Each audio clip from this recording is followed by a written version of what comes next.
Actor Prithvi cyber crime పోలీసులను ఆశ్రయించారు. తనను YCP social media wing target చేస్తున్నట్టు కుటుంబ సమేతంగా ఫిర్యాదు చేశారు. 2 రోజులుగా కాల్స్, మెసేజ్లతో వేధిస్తున్నారని ఆరోపించారు. తాను ఎవరిని ఉద్దేశించి వ్యాఖ్యలు చేయలేదని నటుడు పృథ్వీ వివరణ ఇచ్చారు. ప్రేక్షకులను నవ్వించడానికి అలా మాట్లాడానని స్పష్టం చేశారు. అది వైసీపీని అనువదిస్తూ ప్రచారం చేసుకున్నారని ఆరోపించారు. తన phone number YCP social media group లో పెట్టి కాల్స్ చేసి వేధిస్తున్నారన్నారు. ఇక వారి వేధింపులకు తాను హాస్పిటల్లో జాయిన్ అయ్యానని తెలిపారు.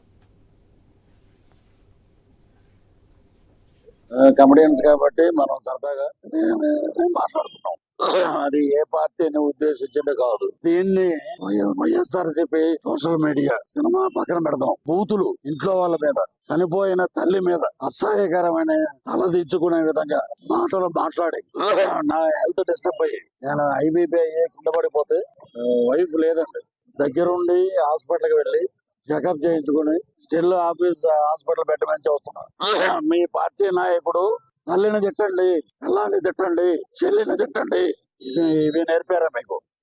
యూత్ అంటే ఒక అతను ట్విట్టర్ లో, ఫేస్బుక్ లో, వాట్సాప్ లో నా నెంబర్ పోస్ట్ చేశాడు. అది చాలా క్రైమ్ అండి. అది దాని మీద సైబరాబాద్ నేను కంప్లైంట్ చేశాను. ఆంధ్రాలో మా హోమ్ మినిస్టర్ వంగలపూడి అనిత గారికి కూడా కంప్లైంట్ చేస్తున్నానండి.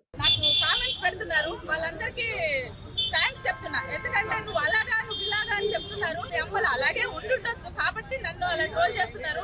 అదంతా నేనే పట్టించుకోను. ఎందుకంటే భగవంతుడు ఉన్నాడు, కంపల్సరీ భగవంతుడు చూస్తాడు. ఇక మూవీ గురించి వస్తాడా, ఆయన కామెడీ ఆర్టిస్ట్ కామెడీగా చేశారు.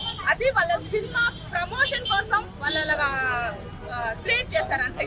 ఇప్పుడు ఏంటంటే ఒక సినిమా తీసామనుకో, ప్రమోషన్ చేయాలంటే డబ్బులు కావాలి బాగా. కానీ ఒక చిన్న హీరో మూవీ చేశారనుకోండి, ఆ మూవీ అందరు చూడాలి అంటే ఒక పెద్ద ప్రమోషన్ కావాలి. ఆ ప్రమోషన్ చేసుకోవడానికి ఎవరున్నారు అని వాళ్ళు టార్గెట్ చేశారు. ఆ టార్గెట్ లో ఎవరు దొరికారు?